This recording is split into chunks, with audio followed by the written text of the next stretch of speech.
তো hello friends, আমার চ্যানেলে তোমাদের সবাইকে জানাই অনেক অনেক স্বাগত। তো আজকে আমি যে ভিডিওটা করছি সেটা অ্যাকচুয়ালি এএনএম এবং জিএনএম নার্সিং সম্পর্কিত কিছু ভিডিও। তো এখানে আমি পুরো কোর্সটা সম্বন্ধে আলোচনা করব, তারপর এই এক্সামিনেশনের জন্য কি কি এডুকেশনাল কোয়ালিফিকেশন লাগে, সাবজেক্ট কি কি লাগে, ঠিক আছে, এছাড়াও কিভাবে আমাদের প্রিপারেশন নেওয়া উচিত, কি কি গুরুত্বপূর্ণ বই লাগে সেই সম্পর্কিত পুরো ভিডিওটা হতে চলেছে। তো ফার্স্টেই আমি বলে দিতে চাই যে জিএনএম এক্সামিনেশন আর এএনএম এক্সামিনেশন যেটা হয় তার অ্যাকচুয়ালি ফুল ফর্মটা কি হয়। জিএনএম মানে হচ্ছে জেনারেল নার্সিং অ্যান্ড মিডওয়াইফারি, এবং এটা একটা 3 বছরের ডিপ্লোমা কোর্স। এটা কিন্তু কোনো বিএসসি কোর্স নয়, ঠিক আছে। বিএসসি নার্সিং করলে তবে তুমি বিএসসি কোর্স কমপ্লিট করতে পারবে নার্সিংয়ে। তো জিএনএম থেকে পরবর্তীকালে তুমি বিএসসি নার্সিং করতে পারো। আপাতত জিএনএম হচ্ছে একটা 3 ইয়ার্সের ডিপ্লোমা কোর্স। তুমি এখান থেকে বেসিক যে নার্সিংয়ের স্টাডি সব কিছু এখানে পেয়ে যাবে।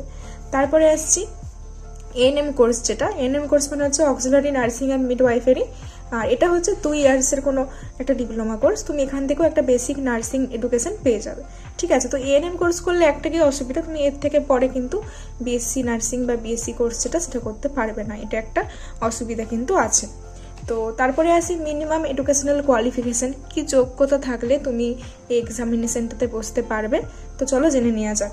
তোমাকে অবশ্যই এইচএস পাস করতে হবে, মানে হায়ার সেকেন্ডারি, যেটাকে বলা হয় 10+2 এক্সাম, যেটা যে কোনো রিকগনাইজড বোর্ড থেকে তোমাকে এটা কমপ্লিট করতে হবে, এবং অ্যাভারেজ একটা 40% মার্কস তোমাকে পেতে হবে, এবং তোমাকে অবশ্যই ইংলিশে পাস করতে হবে, ঠিক আছে। তো এবার আসি আমরা এজ লিমিটে। মিনিমাম এজ কত থাকতে হবে না 17 ইয়ার্স। আপার কোনো এজ লিমিট কিন্তু এখানে দেওয়া নেই। আপার এজ লিমিট যেহেতু দেওয়া নেই, তোমরা যে কোনো এজের ম্যাক্সিমাম লোকেরাও কিন্তু এক্সামটা বসতে পারবে, ঠিক আছে। এবার আসছি জেন্ডার। জেন্ডার কিন্তু খুবই গুরুত্বপূর্ণ এই নার্সিংয়ের ক্ষেত্রে। তো এএনএমটাতে অনলি ফিমেল বসতে পারবে, কিন্তু জিএনএমে ফিমেল এবং মেল উভয় ক্যান্ডিডেটই কিন্তু এক্সামিনেশনটা দিতে তোমরা পারো। তো মোটামুটি আমরা কোর্সের ব্যাপারে তো জেনে নিলাম। এবারে আমাদেরকে জানতে হবে জব প্রোফাইলের ব্যাপারে, কারণ যে কোনো কোর্স কমপ্লিট করার জন্য জব প্রোফাইল একটা খুবই গুরুত্বপূর্ণ ম্যাটার, যেটা আমাদের জানাটা উচিত।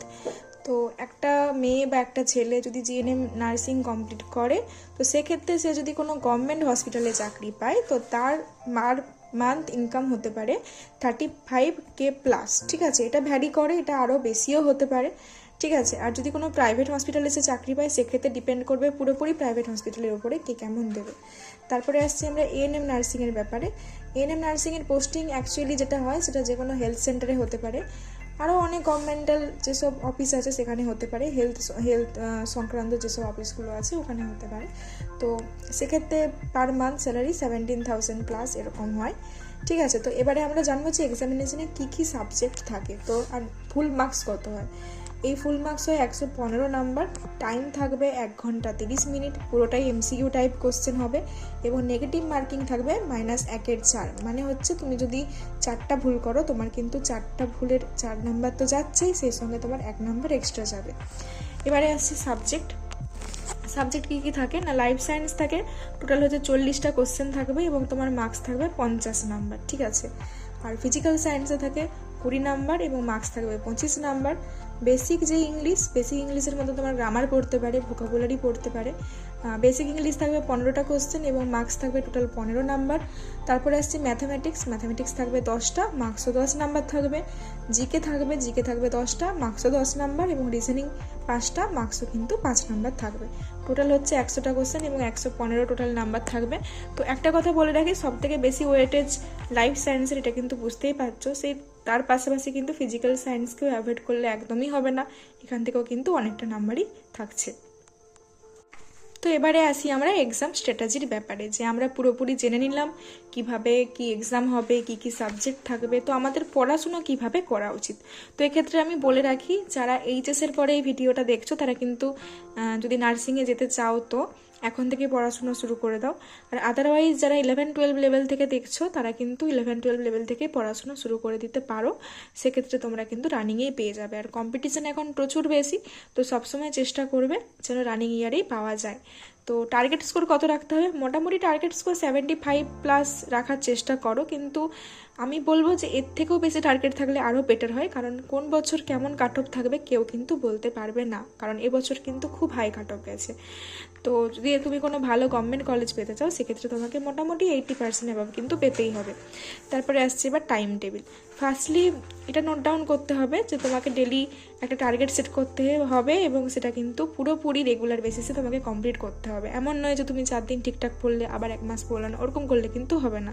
তোমাকে কম টাইম হলেও রেগুলার এই টাইম টেবিলটা ফলো করতে হবে। তো ডেলি কতটা পড়লে তোমার ক্ষেত্রে সেটা সাফিসিয়েন্ট হতে পারে, এটা পুরোপুরি ডিপেন্ড করে তোমার উপরে, কারণ তোমার ক্যাপাসিটি যেরকম হবে তুমি সেই অনুযায়ী পড়বে। কারো 3 ঘন্টাতেও হয়ে যায়, কারো মোটামুটি 7-8 ঘন্টা লাগে, ঠিক আছে। তো আমি একটা বলবো যে অ্যাভারেজ 5-6 ঘন্টা ডেলি কিন্তু দেওয়াটা উচিত। তো এবার কোন সাবজেক্টে কত দেওয়া উচিত আমি মিনিমাম একটা দিয়ে রেখেছি। এটা কিন্তু সব স্টুডেন্টদের যে মাস্ট ফলো করতে হবে এমনটা নয়। আবারও বলছি, যার যেরকম ক্যাপাসিটি সে কিন্তু সেই অনুযায়ী ফলো করবে।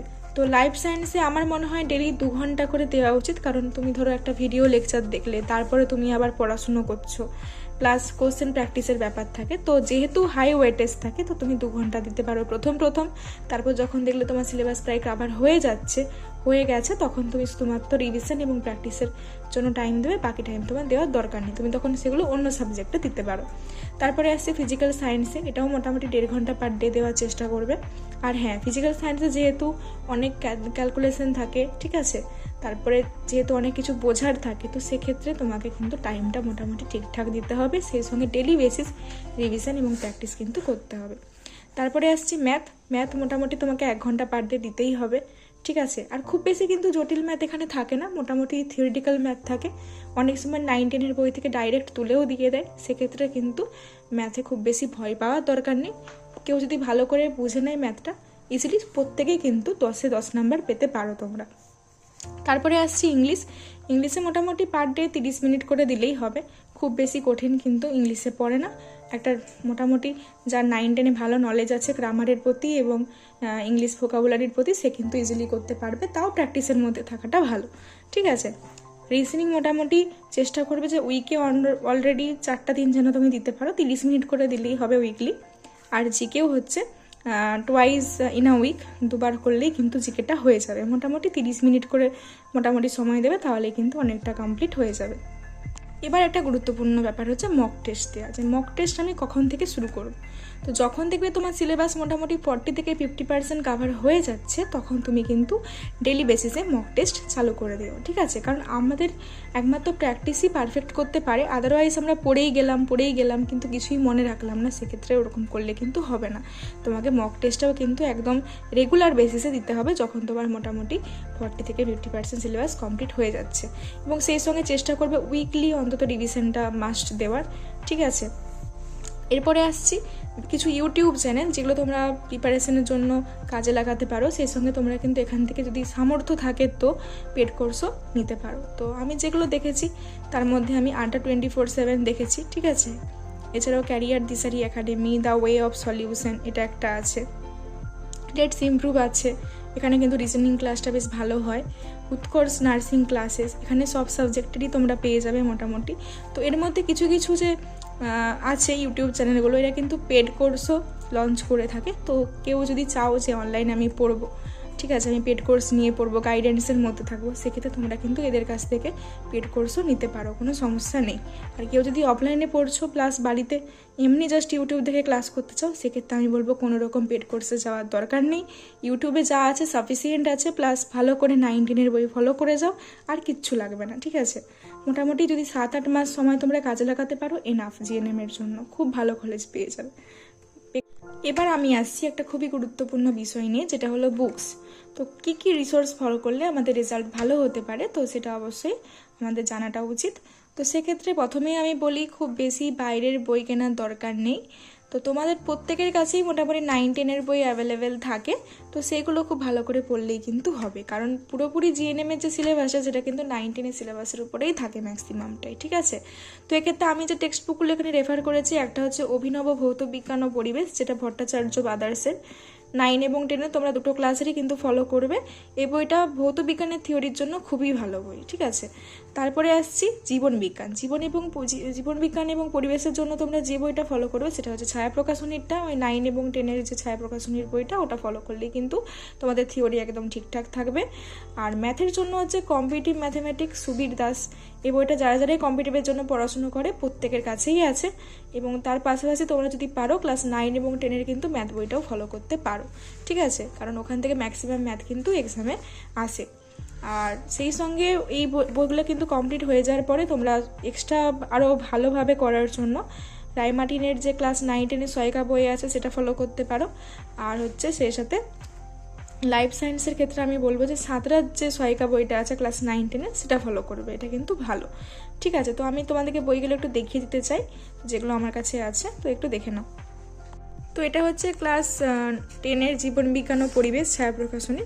তো তোমরা কি করবে, প্রতিটা চ্যাপ্টার এরকম করে দেখবে যে কি কি আছে না আছে, একদম প্রথম থেকে শুরু করতে পারো এবং প্রথম থেকে শুরু করে করে প্রত্যেকটা চ্যাপ্টার তোমরা কমপ্লিট করবে। চ্যাপ্টারটা কমপ্লিট করার পরে ওর যে সহায়িকা আছে, ওর সহায়িকা থেকে যত এমসিকিউ আছে যত এসিকিউ আছে সেগুলো কিন্তু তোমরা প্র্যাকটিস করবে। প্রতিটা চ্যাপ্টারের পরে দেখবে এখানে কিছু এরকম এমসিকিউ থাকে, ঠিক আছে, এমসিকিউ এরকম পরপর থাকবে সহায়িকাতে। এছাড়াও অনেক শূন্যস্থান থাকে, এসে কিউ থাকে। তো এগুলো কিন্তু খুব ভালোভাবে তোমরা প্র্যাকটিস করবে। শুধু প্র্যাকটিস তখনই করলে হবে না যখন একটা চ্যাপ্টার শেষ হয়ে যাচ্ছে, পরে কিন্তু আবার এখান থেকে তোমরা রিভিশনও করবে, ঠিক আছে, কারণ এখান থেকে প্রচুর কমন আসে এবং তোমাদের থিওরি কিন্তু খুব ভালোভাবে ক্লিয়ার হয়ে যাবে এগুলো প্র্যাকটিস করলে। আর ভৌত বিজ্ঞানের জন্য তোমরা এই বইটা ফলো করতে পারো, অভিনব ভৌত বিজ্ঞান ও পরিবেশ ভট্টাচার্য বাদাসের। এই বইটাও কিন্তু থিওরির জন্য বেশ ভালো, ঠিক আছে। 9 এবং 10 উভয়েরই তোমরা এই বইটা নিতে পারো, তোমাদের মোটামুটি বেশ সুবিধাই হবে। আর এটা হলো সুবীর দাসের কম্পিটিটিভ ম্যাথামেটিক্স চ্যালেঞ্জার, ঠিক আছে। তো এই বইটার দাম মোটামুটি আছে, যেটা আমি দেখিয়ে দিচ্ছি, দামটা আছে 599 টাকা। তোমরা মোটামুটি এটা 15% ছাড়ে দোকান থেকে বা ফ্লিপকার্ট অ্যামাজনের মতো যে কোনো অনলাইন শপ থেকে পেয়ে যাচ্ছ। এবার একটা প্রশ্ন আছে যে ম্যাম সিলেবাস তো কমপ্লিট হয়ে গেছে, তো আমরা প্র্যাকটিসের জন্য কোন বইটা ফলো করতে পারি? তো প্র্যাকটিসের জন্য আমার কাছে আপাতত এই সাঁতরার এএনএম জিএনএম এর যে প্র্যাকটিসের বইটা এটাই আছে। এছাড়াও মার্কেটে আরও দু ধরনের বই থাকে, একটা হচ্ছে তপতি পাবলিকেশনের এবং আরেকটা হচ্ছে ছায়া প্রকাশনীর প্র্যাকটিস বুক, সেগুলোও কিন্তু খুবই ভালো। তো আমি বলবো যে একসঙ্গে 3-4টে বই কেনার দরকার নেই, তোমরা ফার্স্টে একটা শেষ করো, যদি একটা শেষ করতে পারো সেক্ষেত্রে কিন্তু আরেকটা তোমরা কিনতে পারো। এবং আরেকটা কিনলে আমি বলবো যে ছায়াটা কেনাটাই ভালো, কারণ ছায়াটাতে খুব ভালো কোশ্চেনগুলো দেওয়া আছে যেগুলো অ্যাকচুয়ালি আমাদের বেনিফিশিয়াল হবে। একটু টাফ হতে পারে কিন্তু কোশ্চেনগুলো কিন্তু খুব ভালোভাবে দেওয়া আছে। তো এই যে বইটা, এই বইটা থেকে কিন্তু সব কিছু একসাথেই দেওয়া আছে, প্র্যাকটিস সেটগুলো কোনো চ্যাপ্টার আলাদা করে ভাগ করে দেওয়া নেই। থিওরিটিক্যাল এরকম থিওরি আছে একটা পার্টে, থিওরি দেওয়ার পরে এবার কিন্তু কোশ্চেন দেওয়া আছে, ঠিক আছে। তো তোমরা এগুলোও কিন্তু ফলো করতে পারো। যখন তোমার মোটামুটি 40 থেকে 50% কমপ্লিট হয়ে যাবে সিলেবাস, তারপরে কিন্তু তোমরা বইগুলো প্র্যাকটিস করতে পারো, ঠিক আছে। তো এই ছিল আজকে সম্পূর্ণ ভিডিও। তো আমি আশা রাখবো যে তোমরা এইভাবে যদি সিলেবাসটা কমপ্লিট করো, এইভাবে পড়াশুনো করো, সেক্ষেত্রে তোমাদের 100% অবশ্যই কমপ্লিট হয়ে যাবে সিলেবাসটা এবং তোমরা র্যাঙ্কও খুব ভালো কলেজেই পাবে। তো ঠিক আছে, বেস্ট অফ লাক। যে কোনো প্রবলেম হলে তোমরা অবশ্যই আমাকে কমেন্ট করবে, আমি আমার নিজের সাধ্যমতো যতটা পারি তোমাদেরকে গাইড করার চেষ্টা করব। তো আমার চ্যানেলটি যদি তোমাদের ক্ষেত্রে বেনিফিশিয়াল হয় তবে অবশ্যই একটা সাবস্ক্রাইব করে দিও, পাশে থেকো। আজকের মতো টাটা, দেখা হচ্ছে পরের ভিডিওতে।